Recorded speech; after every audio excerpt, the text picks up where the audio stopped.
How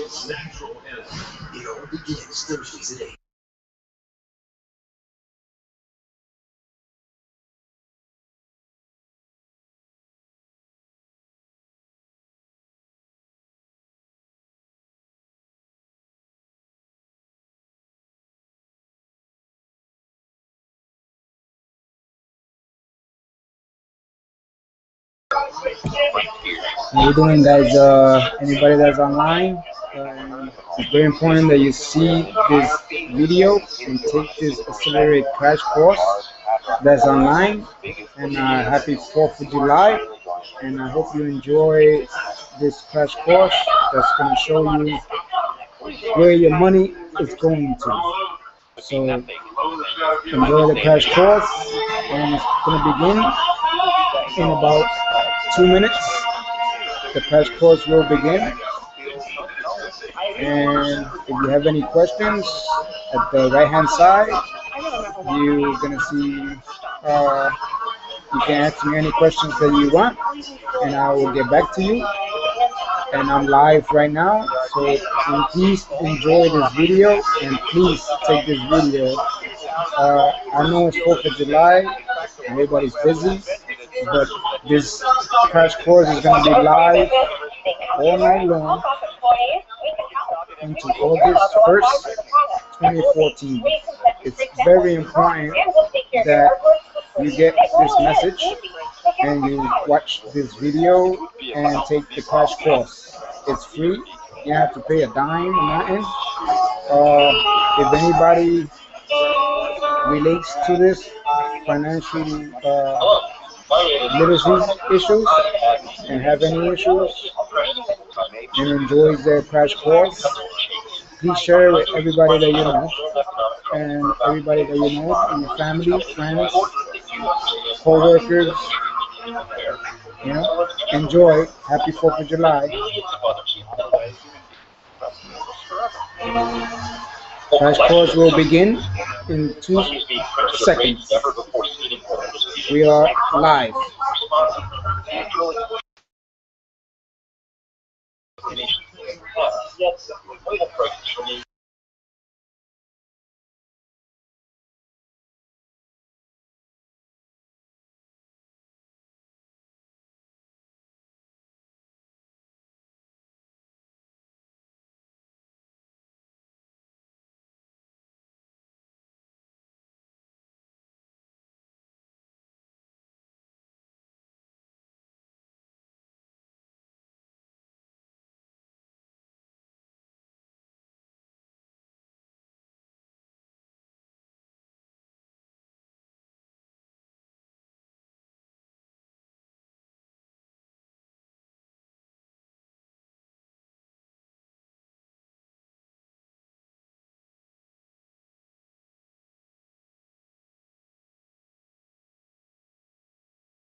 showing the money collapse of the global credit damage. So the population, umbrella crash course, and begin to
The reason for this is simple. Land is the source of primary wealth. Hey guys, Rich soils, this concentrated is ores, Carlos. thick seams of coal I'm the near to the messenger surface, of oil, running this crash water, course abundant here fisheries up are in all Waterbury, examples Connecticut. of primary wealth. And Today, I we hope might the call this public our is natural enjoying this resource video. base, but Anybody once that's upon on a time, Google, owning it was Facebook, the literal difference YouTube, between a life I of am ease live. and a life of And it's hardship. very Secondary wealth important is that you what we watch make or this transform video and take from the entire primary crash wealth. course. Ore is transformed This is into just the steel, accelerated running crash fisheries lead course to that's fish on the showing table, you soil becomes what food in the store, the and real trees crash course become is going to lumber. be about. The final layer, And tertiary wealth, if you have is any all questions, the paper abstractions that we layer upon the on first the two right hand sources of side, wealth. just leave Derivatives, questions, stocks, bonds, and every other paper I'm vehicle live, you can think of is a and form of tertiary wealth. send me messages. Tertiary wealth, then, is a claim on the Any other two questions forms of that you wealth. have about the video. But that's all it is.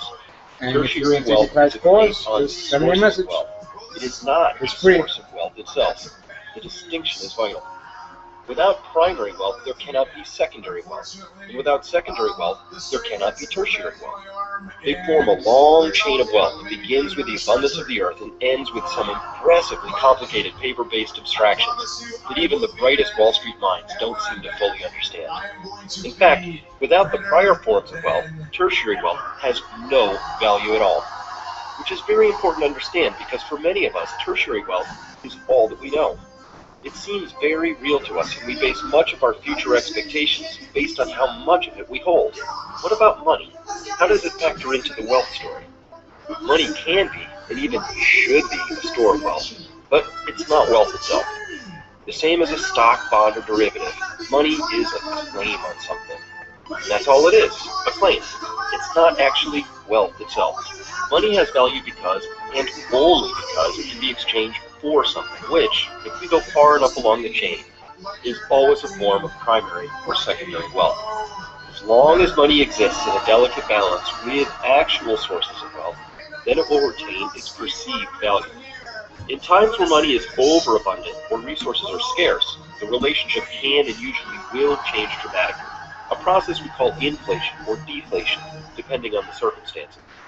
As long as money and stocks and bonds and derivatives and every other tertiary claim are in a rough balance with real wealth, then everything is fine. But history is littered with times when this balance got seriously out of whack, as it is today, and the defining feature of those times was what is usually called wealth destruction. However, to those paying attention, wealth was not destroyed, it was really just transferred from the unwary to the wise. The unwary bemoaned the crippling rise in the prices of basic necessities, but it wasn't a case of things becoming more expensive in terms of money, but rather it was simply a case of too much money being priced against the same amount of things. Which is why having a clear understanding of how money is created and how much of it is being created is extremely important. For little Daniel, after all, our ancient superstars are proof.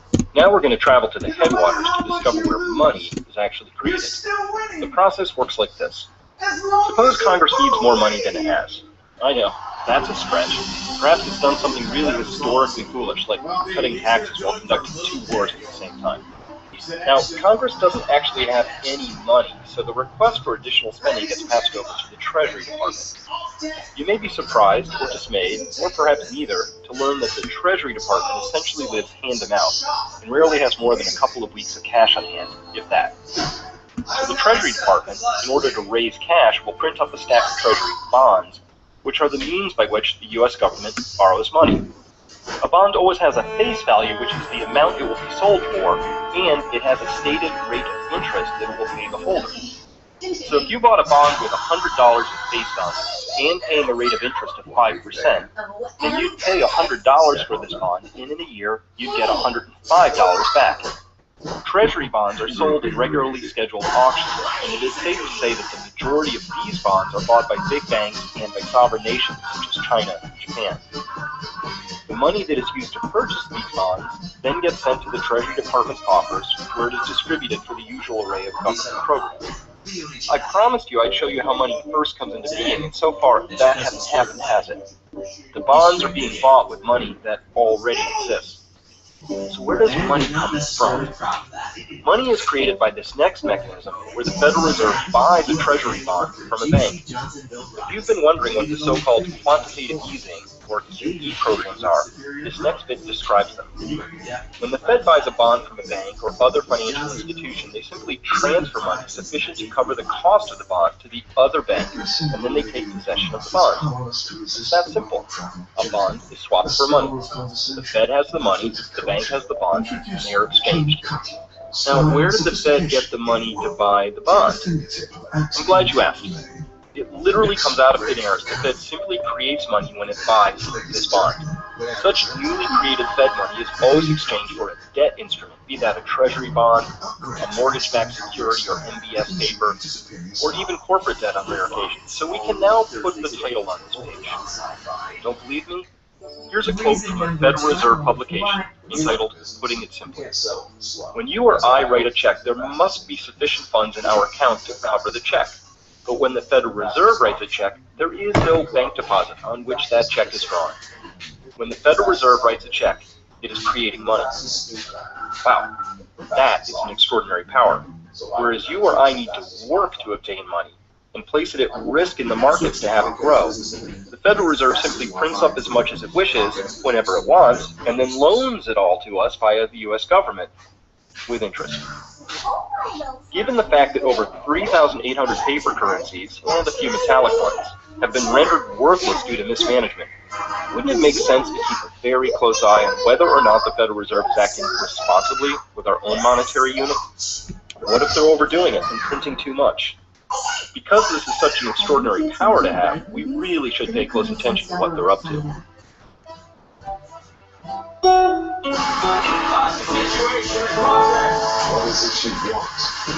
Okay, we've shown you what exponentials really mean and how they speed up at the end.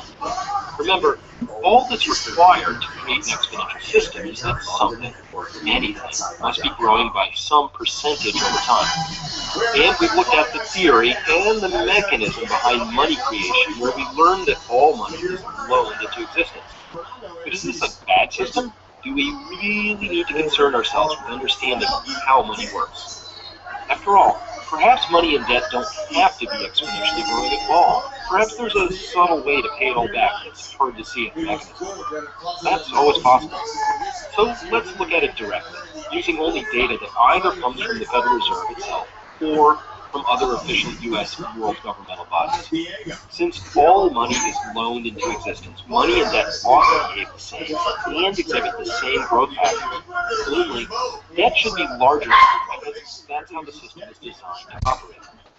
So let's start with money.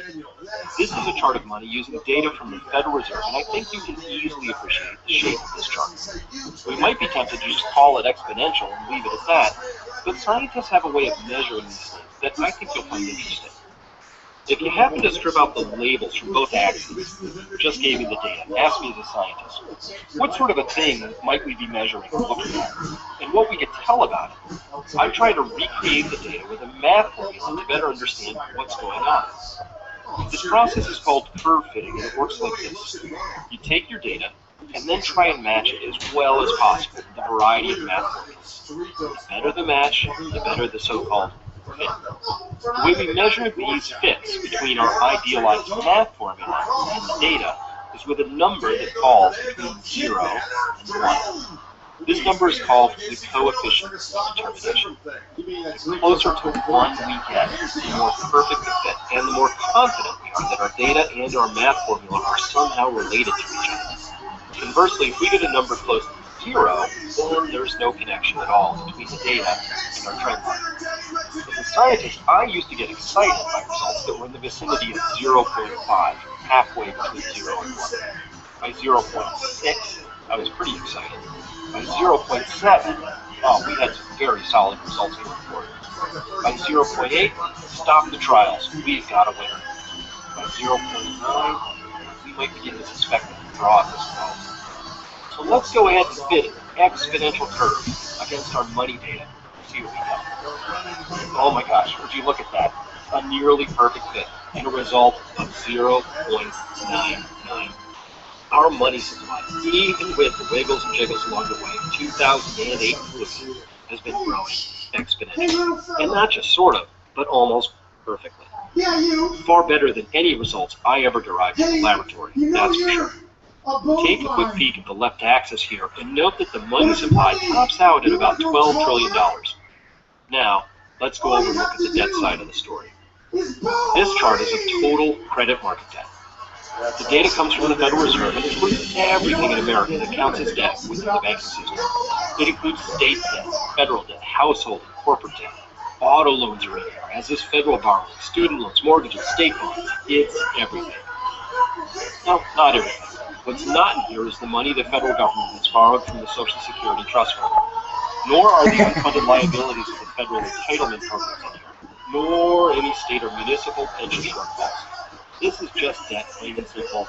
It doesn't include liabilities. Well, we see the exact same exponential trend as our previous money chart, except that the left axis all the way to state is employment dollars. The money graph clearly not well for money to federal government. Neither of these results should surprise you because money nor are the unfunded liabilities as the federal entitlement behind. Nor in the state or municipal pension and there's always more debt for the public, such as this government. So the direct evidence bears out the exact same exponential. Look at old U.S. federal debt, that is being all part of the state. This is a chart that shows marked acceleration. Well, money to federal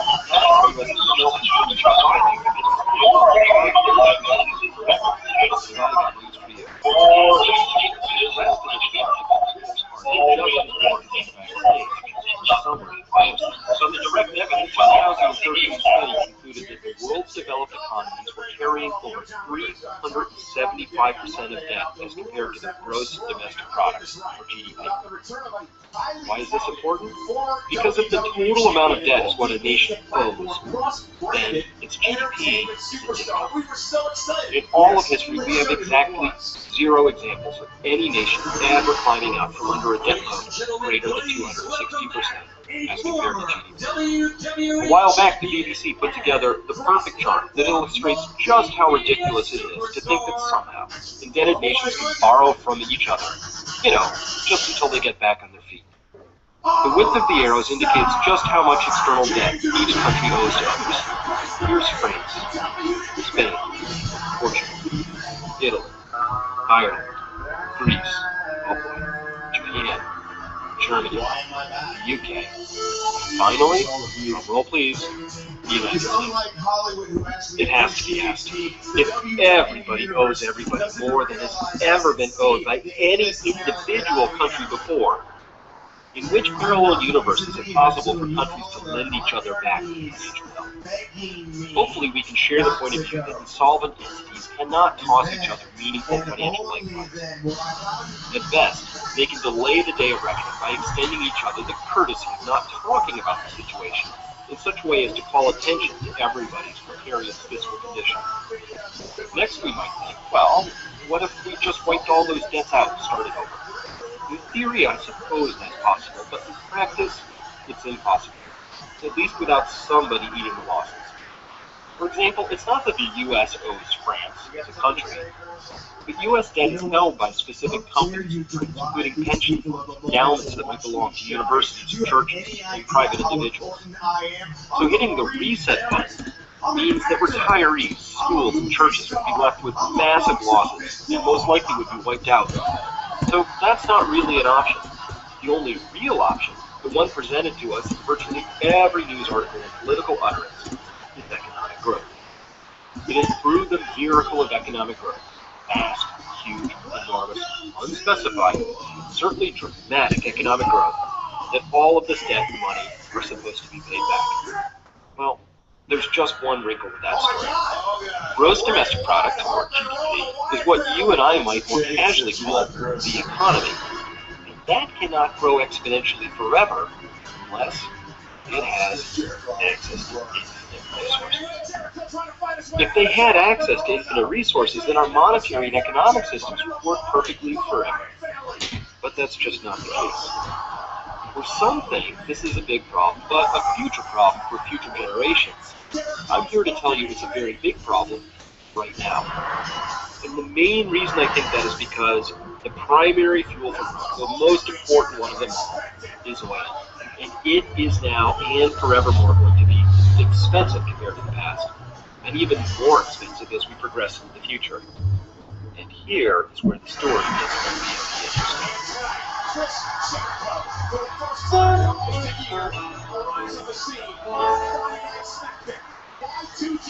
Now we get to the very heart of the story. It is my background as a scientist, particularly one trained in the natural sciences, that guides me the most here. Studying living things in natural systems quickly leads to the very obvious conclusion that everything grows larger right up to the limits of the energy it has available to it. Animal populations expand up to the limits of their food supply, but no more, and plants cannot grow at all without sunlight, which is their primary source of energy. Tilting this view slightly, suppose I put you on a desert island and give you every possible resource in the world, all the minerals, all the money, gold, silver, diamonds, anything and everything you could want, but no energy. And that means no food either, which contains chemical energy, and no oil, no electricity, no coal. What could you do? Well, you could use up the energy stored in your body, but once that was gone, you'd be able to do nothing at all. You'd have no economy on your little island, even though surrounded by unimaginable resources and wealth. The economist Julian Simon once proclaimed that energy is the master resource. And this means that energy is the absolutely essential input at the beginning of each and every economic unit of production and every transaction. I suppose this just makes common sense, but we live so completely surrounded by energy in all its forms that in order to notice the way it touches every minute of our waking day, it has to be pointed out. And our story is mainly focused on oil because that is the most important economic lubricant of them all. 95% of everything that moves from point A to point B in our global economy does so because of oil. In fact, take a look around the room you are sitting in and try to find just one thing that got there without oil being somehow involved. From a really macro perspective, the correlation between oil use and economic growth is very, very tight.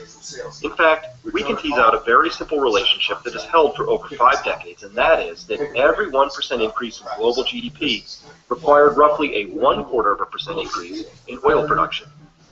Looking at that 4-to-1 relationship, we can say that if the world central banks and various nation-state politicians want to create global growth of 4% to 5% per year, they are implicitly assuming that oil production will also grow annually by 1 to 1.25%. In other words, exponentially. But can it? There are just 2 things we need to understand about oil if we're going to answer that question.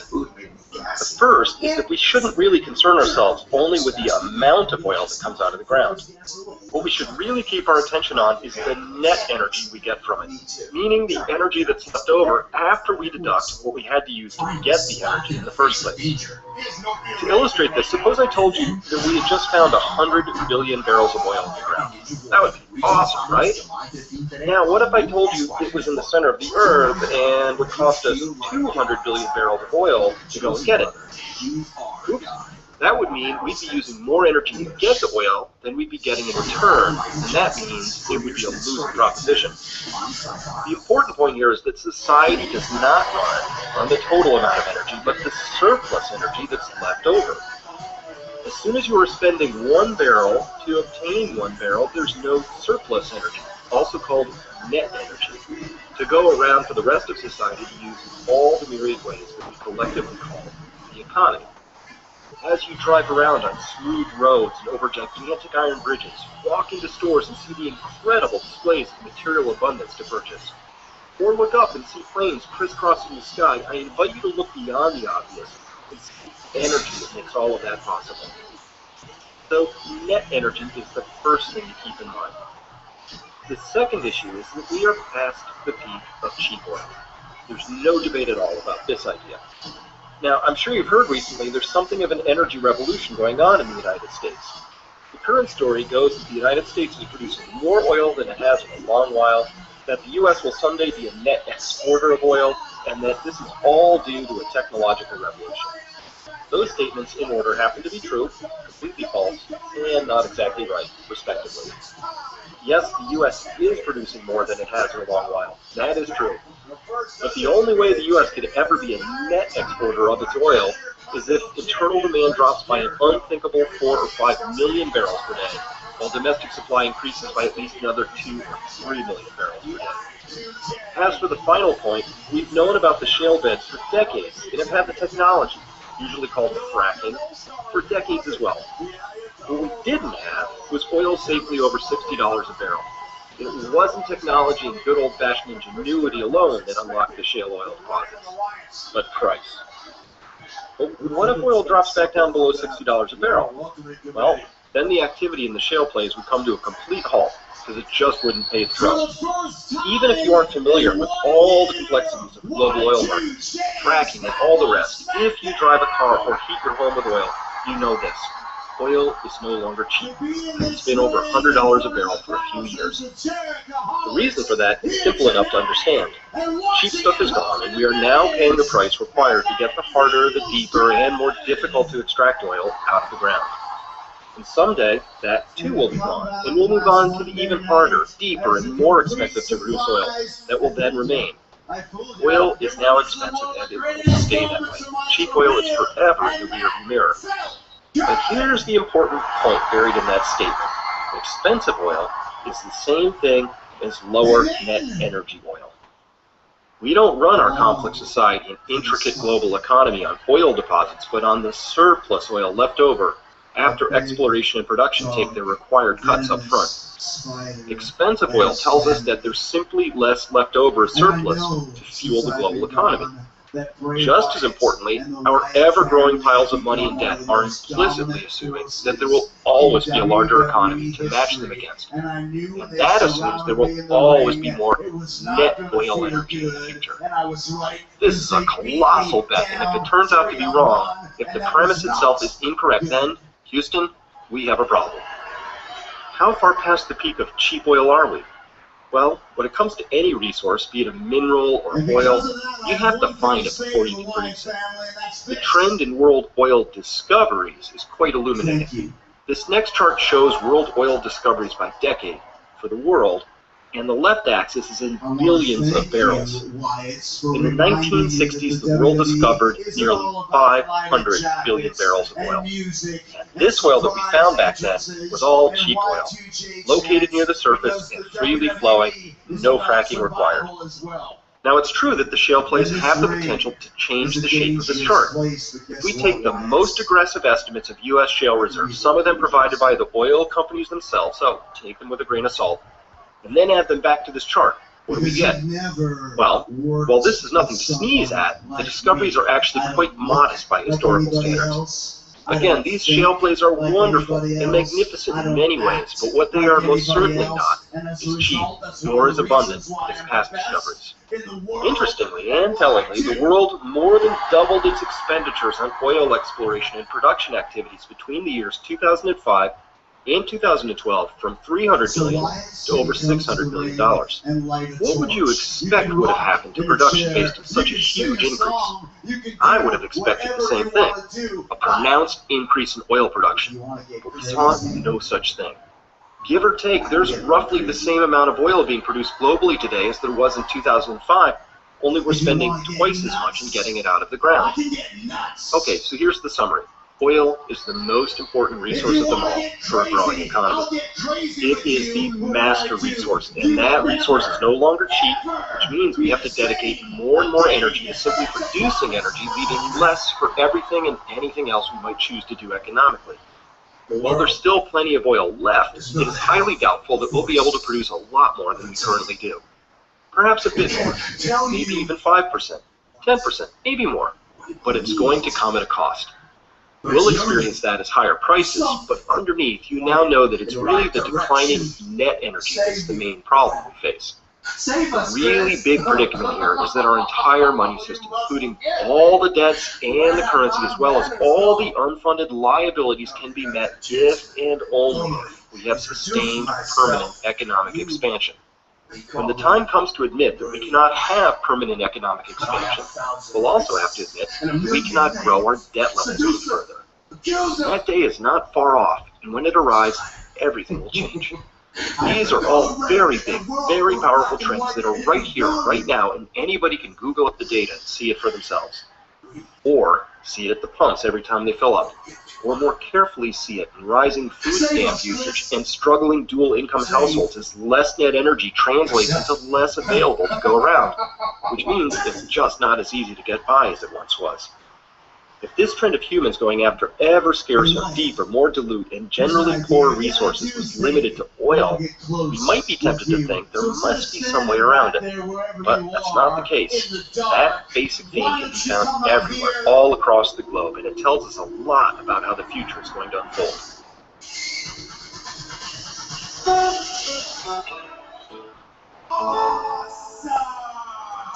When we wander over to the third E in the story, the environment, we note two things. Both the increasing demand of exponentially more resources being extracted from the ground and exponentially more waste being put back into various ecosystems. Because we are trying to assess here whether we can justify ever increasing amounts of money and debt, for now, let's just concern ourselves with the resources we take from the natural world to support our global economy. Oil is not the only essential resource that is fast becoming more expensive to produce, harder to find, or both. In fact, we see an alarming number of examples of depletion of critical resources that almost exactly mirror the oil story. First, we went after the easy and/or high-quality stuff, and then the progressively trickier, deeper, and more dilute stuff. That's just human nature. Here's one of them. When we first came to this country, we were finding some pretty spectacular things just lying around, like this copper nugget. Soon all of those were gone, and then we were into smaller nuggets, and then onto copper ores that had the highest concentrations. Now we have things like the Bingham Canyon mine in Utah. It's 2.5 miles across and 3/4 of a mile deep, and it started out as a mountain. It sports a final ore concentration of just 0.2%. Do you really think we'd have gone to this effort if there were still massive copper nuggets lying around in the stream beds? No way. Let's take a closer look. See that truck way down there? It's fueled by petroleum. Diesel specifically. If we couldn't spare the fuel to run that truck, what do you suppose we carry the ore out with? Donkeys? These trucks carry 255 tons per load. Suppose a donkey could carry 150 pounds. This means this truck carries the same in a single load as 3,400 donkeys. That's quite a lot of donkeys. My point here is that a hole in the ground a couple of miles across and 3/4 of a mile deep is a pretty spectacular display of the use of energy. Again, instead of seeing a really big hole or an economically viable copper mine, I invite you to look past those and think of how much energy it took to make that hole. When energy begins to get scarce, it seems unlikely to me that we'll be digging too many more holes like this one, which means we'll be taking less copper out of the earth to support our desire for an ever-expanding economy. Now, here's where the concept gets interesting. The amount of energy and money that is required to extract any mineral or metal is a function of the ore's grade. We would measure that as the percent of the ore that consists of the desired substance. So, a 10% copper ore, for example, would consist of 10% copper and 90% other stuff that's not copper. If we plot out how much other stuff we have to extract and then dispose of in our pursuit of our desired substance, like copper, we get a chart that looks like this. Look familiar to you yet? It should. It's a non-linear chart. It tells us that if we had an ore body with only 0.2% copper in it, we'd need to mine 500 pounds of ore in order to extract 1 pound of copper. I used this particular value because that happens to be the concentration of the Bingham Canyon mine. This helps to explain why this hole is so big. It tells us that without these giant trucks, we probably wouldn't be mining such low ore grades. It means that we are already on the far right edge of the bell curve in terms of energy and cost. Do we do this because we like the challenge of low ore grades? No. We do it because we've already high-graded all the other known ore bodies. And this is what we're down to. We do it because it's the best option left. We do it because after only 200 years of pursuing an industrial economy, we've already burned through all the better grades. The story here is that we, as a species, all over the globe, have already mined the richest ores, found the easiest energy sources, and farmed the richest soils that our environment has to offer. I could easily fill hours of more video with additional alarming examples of resource depletion. But the bottom line is this. We have taken several hundreds of millions of years of natural ore body, fossil energy deposition, aquifer accumulation, soil creation, and animal population growth, largely burned through them in the few years since oil was discovered. It's safe to say that in human terms, once these are gone, man, they're gone. So if we're getting less and less net energy per effort, and the other basic resources we need to support exponential economic growth are requiring a lot more energy to extract because they are depleting, then does it make sense to keep piling up exponentially more money and debt? Isn't it just common sense to observe that money and debt have to exist in some sort of relationship in proportion to primary and secondary wealth?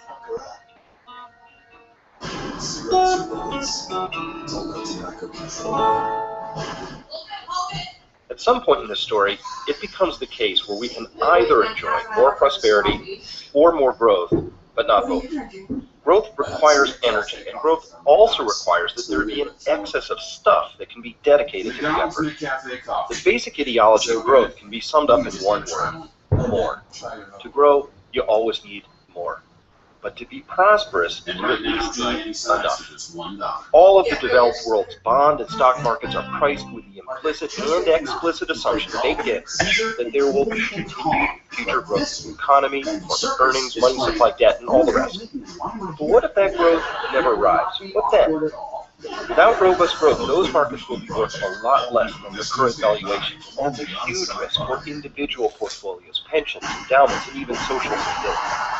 But simply put, if we do not properly allocate our dwindling surplus resources towards prosperity, instead default into the comfortable and familiar pattern of growth, which will someday stall and then go into reverse, we risk a future of less prosperity. This, then, is the greatest challenge of our times, properly recognizing where we want our remaining resources to go, and then making that happen. I, for one, want to see continued advances in energy efficiency, medical technology, and everything else that modern society can offer. I want my children to have reasonable and fulfilling jobs, and I personally would vastly prefer to live in a world of happy and prosperous individuals versus one that is merely larger, but with less to go around for each person. It is our future prosperity that we place at risk if we allow ourselves to do what is easy. That is, take the path of least resistance and simply grow, instead of doing what is right, which is directing our surplus towards a more prosperous future. More ominously, if we do not get this story right, we risk a major economic decline, a future simply filled with less instead of prosperity, and the possibility of a currency crisis, if not collapse.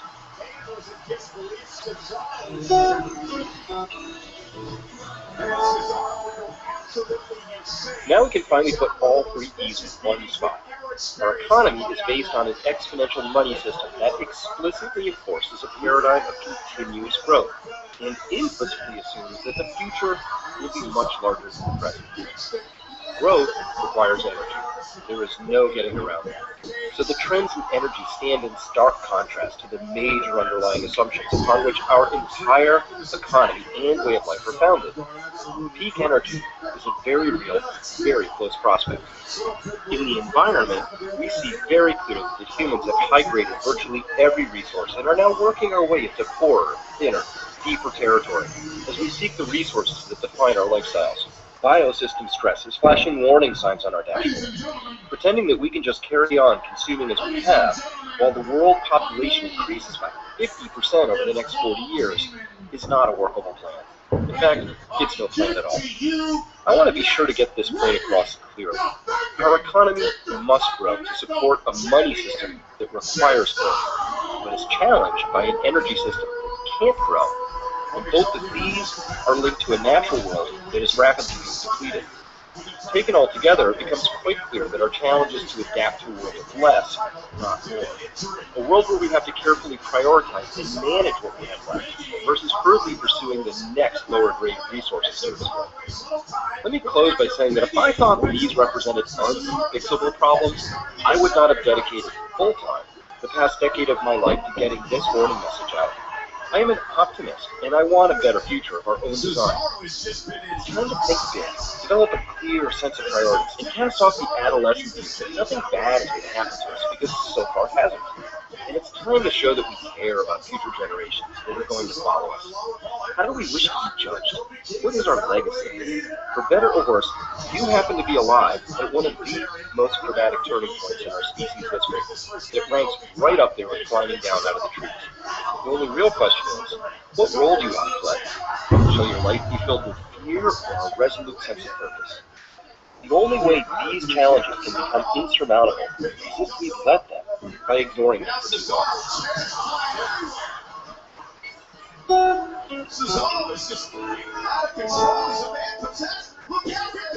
Before I put the original Crash course together back in 2008, I lived in a big waterfront house. I had a deep-sea fishing boat and a slip a mile away from my doorstep, and I was very much living in the system as vice president of a Fortune 300 company.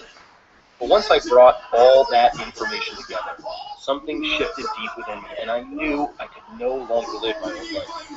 It no longer seemed relevant to the future I saw approaching, or fulfilling. In light of all of this, I found myself facing the huge question of what should I do? Which many of you listening are likely asking yourselves right now. And for a time, that question overwhelmed me, because back then, there was much less public discussion of these issues, and far fewer models for how to prepare for these coming changes, let alone step forward to meet them with any degree of optimism. So I resisted doing anything at first. But eventually, I simply had to align my actions with my values. And in the years since, through study and exchanging ideas with smart, hopeful, engaged thinkers around the world, I learned how. So what exactly did I do? Well, I changed a lot in my family's life. We moved to a more rural area where support for the community was far stronger than the impersonal suburban area we left behind. We began to grow a portion of our own food, shifted our saved wealth away from traditional paper investments and towards our health and home, always with the goal of decreasing our dependence on the potentially fragile systems that deliver our energy, food, and water. So that was our response. And if you, like millions of others, felt concern, anxiety, or even fear while watching this accelerated crash course, then it's time for you to take control of your life too, and begin doing things differently, whatever that means for you. But know this, even if you don't have the same or as many options as my family did, there are a lot of things you can and should be doing. They only require that you decide to begin doing it. You don't necessarily have to move or buy a lot of expensive stuff, but you do have to be willing to start changing what you do. So if there's one message to take away from this accelerated crash course, it's this. It's time for you to become more resilient and more engaged. Things are changing quickly, and nobody knows how much time we have before the next economic, ecological, or energy-related crisis erupts. Nobody knows when, but we do have a pretty good idea of what is coming. Either you respond to these inevitable changes, or they will happen to you. That's the simple choice we all face. Yet, I really want you to understand that this is not a message of doom and gloom, but one of excitement and hope. How so? Because it is within your control to enter the coming future with a higher degree of security, prosperity, and fulfillment than you enjoy now. You can do this by using the time you still have available to you now, before the trends described within the crash course arrive in force, to build resilience, to invest in the practices that will increase your quality of life, whatever the future may bring. Of course, this is a huge topic that extends from financial resilience to physical resilience and even to emotional resilience. We go into all of these in much greater depth at our website, peakprosperity.com. But in summary, here are the first steps we recommend for everyone. First, invest in your community. In the end, no one can ever be 100% prepared for everything.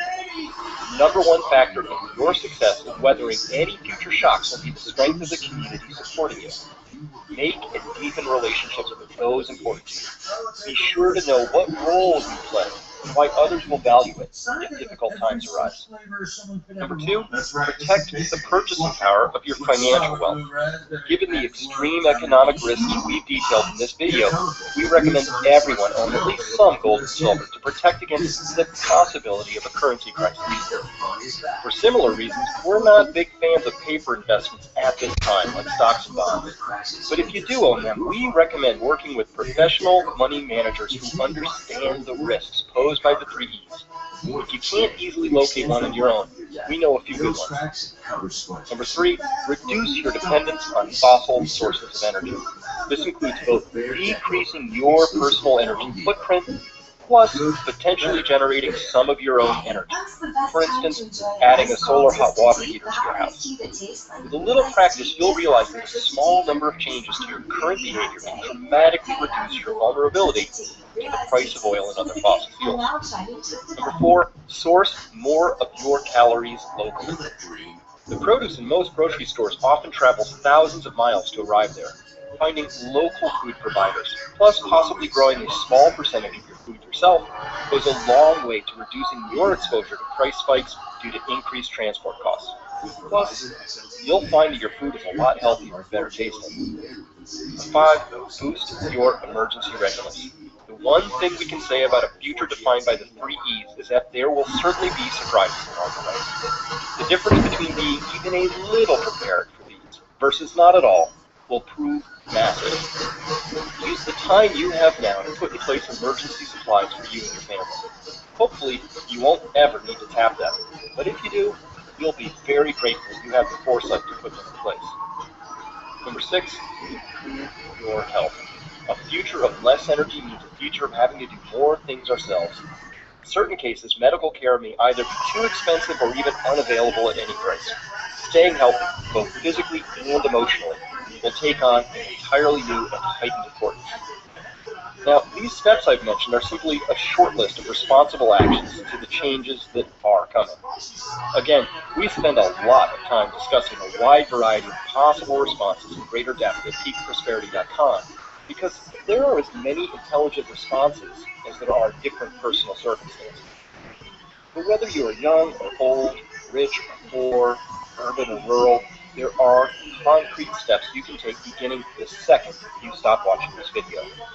We invite you to find those things that really serve you, that make you happier and healthier, and cost less, and increase your quality of life, even as you consume less. And as you begin this journey, you'll soon learn that it's about much more than just yourself.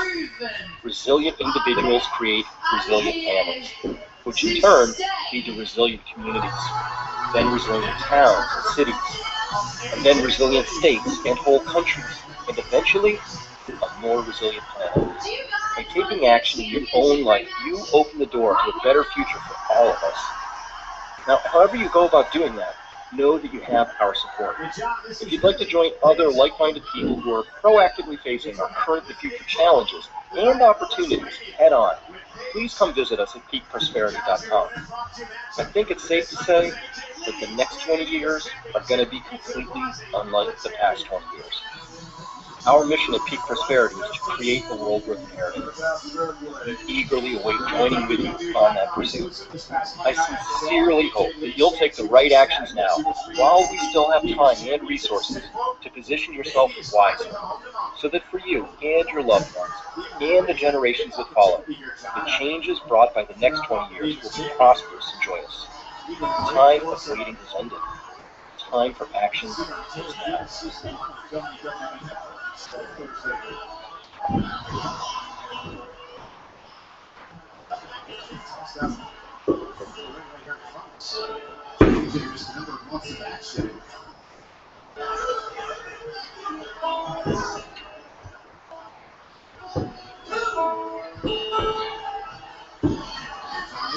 Surprising age is fast enough.